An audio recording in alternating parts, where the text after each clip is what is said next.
और यूक्रेन से इस वक्त की बड़ी खबर की तरफ रुख करेंगे। यूक्रेन के पूर्वी इलाके में दोनेत्स्क शहर में धमाके की खबर है। दोनेत्स्क शहर में रूस समर्थित विद्रोहियों का कब्जा है। इस शहर को विद्रोहियों के से खाली करवाने के लिए यूक्रेन की सेना बड़े पैमाने पर बमबारी कर रही है।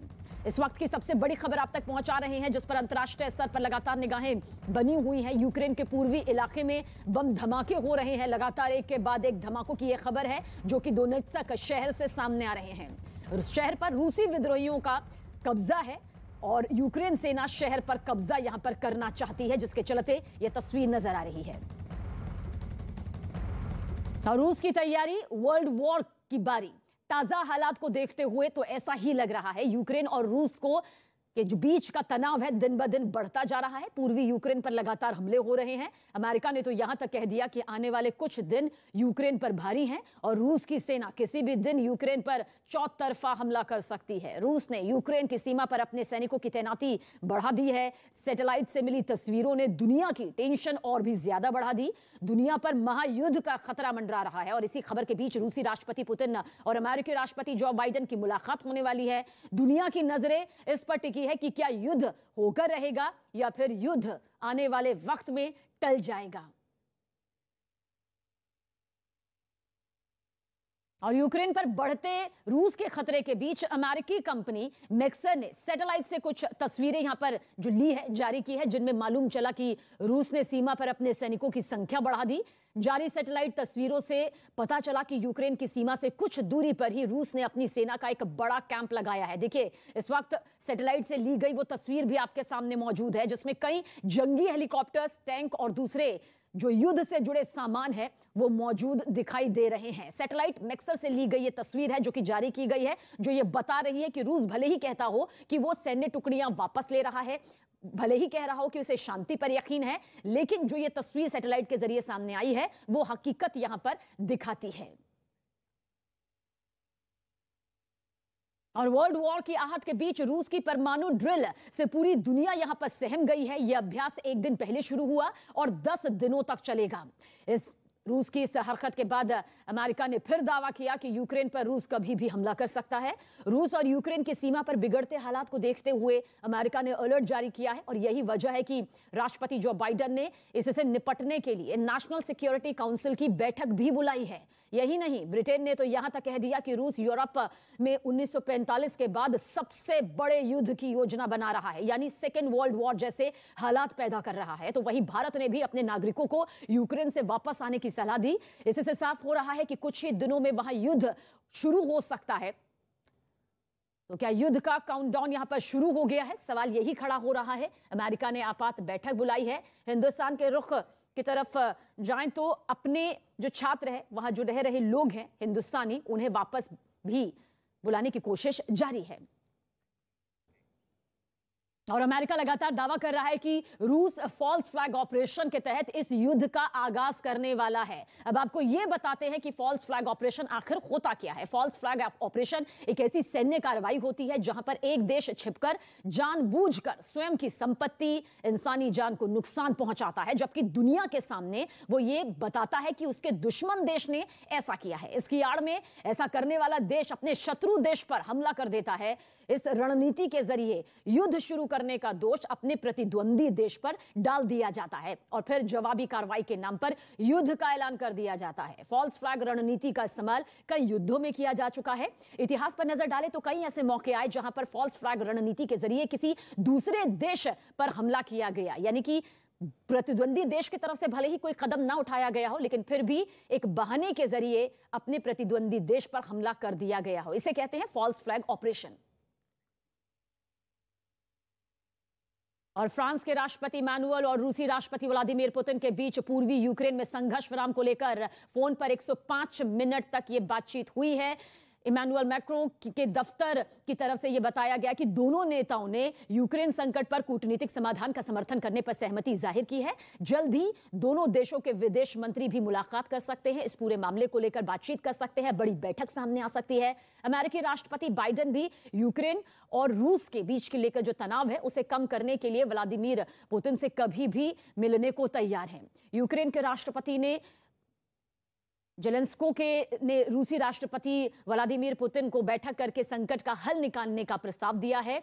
जेलेंस्की ने म्यूनिख सुरक्षा सम्मेलन से रूसी राष्ट्रपति पुतिन को मुलाकात का प्रस्ताव यहां पर दिया। जेलेंस्की ने कहा कि संकट के शांतिपूर्ण समाधान के लिए यूक्रेन सिर्फ कूटनीतिक रास्ते पर ही चलता रहेगा। और यूक्रेन के भारतीय दूतावास के कर्मचारियों और अधिकारियों के परिवार को भारत आने के लिए कहा गया है।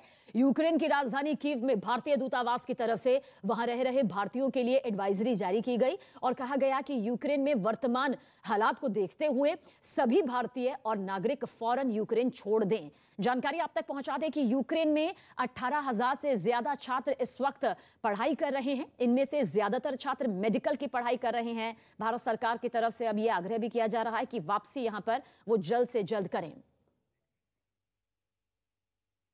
तो भारत सरकार ने जो एडवाइजरी जारी की है उसके पीछे रूस और यूक्रेन के बीच बढ़ता तनाव है। रूस ने परमाणु हथियारों को ले जाने वाली मिसाइल को मॉक ड्रिल के जरिए यहां पर सामने रखा। यूक्रेन के बॉर्डर पर अभी स्थिति ऐसी है कि कभी भी बड़ा युद्ध शुरू हो सकता है।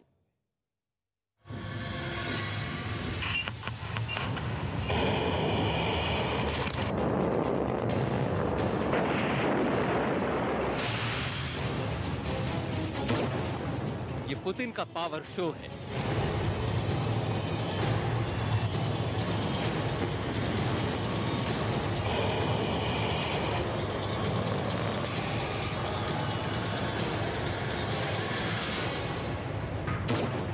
ये रूस का न्यूक्लियर ड्रिल है।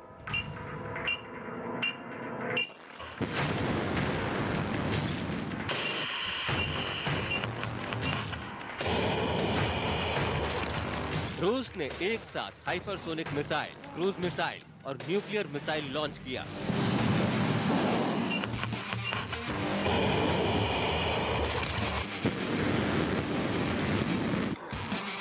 आसमान को चीरता हुआ आगे बढ़ रहा ये मिसाइल रूस की thermo nuclear intercontinental ballistic missile RS-24 है,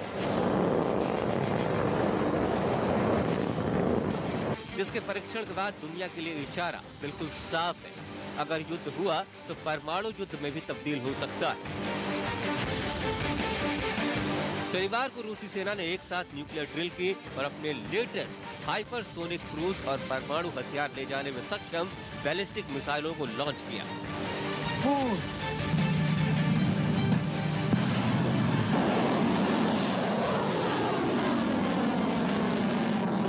जब ये मिसाइलें लॉन्च हो रही थी तो क्रेमलिन में रूसी राष्ट्रपति सिचुएशन रूम में बैठे थे।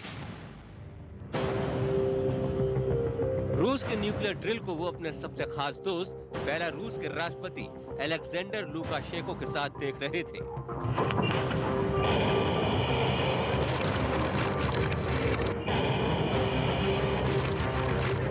रूस ने मिसाइल ड्रिल का जो वीडियो दुनिया को रिलीज किया है उसमें उसके आधुनिक जेट Su-35 भी दिख रहे हैं, जो जमीन पर अपने निशाने को नेस्ते नाबूद कर रहे हैं।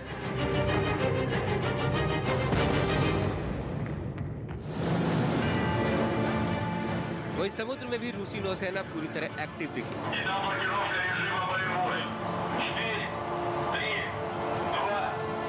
रूसी पनडुब्बी और जंगी जहाजों ने क्रूज मिसाइल का परीक्षण किया, जो समंदर से सीधे जमीन पर टारगेट करने वाला था।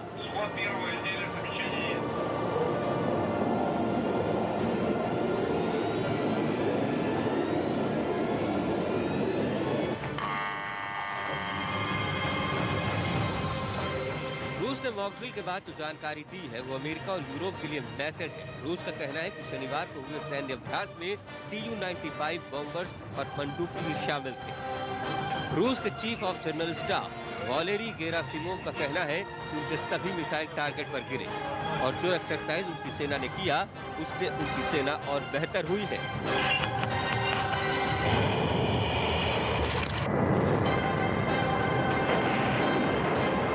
रूस का ये सैन्य अभ्यास तब हुआ जब अमेरिका के राष्ट्रपति जो बाइडेन ने चेतावनी देते हुए कहा था कि रूस कुछ दिनों के भीतर यूक्रेन पर हमला कर सकता है। यूरोपीय देशों को डर सता रहा है कि यूक्रेन पर कभी भी हमला हो सकता है, क्योंकि रूस ने करीब 2 लाख से अधिक सैनिकों को यूक्रेन के बॉर्डर पर तैनात किया हुआ है।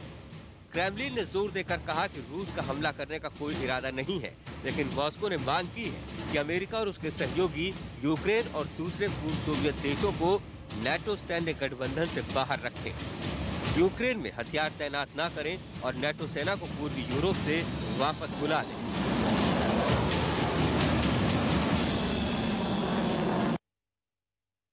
एएफपी के हवाले से खबर है कि फ्रांस के राष्ट्रपति इमैनुअल मैक्रों ने कहा है कि रूसी राष्ट्रपति बेलारूस से सेना हटाने की तैयारी कर रहे हैं। इमैनुअल और पुतिन तनाव को घटाने को लेकर पूरी कोशिश करना चाहते हैं, इसके लिए तैयार हो गए हैं। इमैनुअल मैक्रों और पुतिन ने त्रिपक्षीय बातचीत के लिए यहां पर तैयारी की है। यूक्रेन के प्रतिनिधिमंडल, रूस और यूरोप के OSCE, ये तीनों संगठन इस संकट को हल करने को लेकर बातचीत करने वाले हैं। यूक्रेन संकट को कूटनीतिक समझौते के तहत हल करने पर पूरा जोर दिया जा रहा है।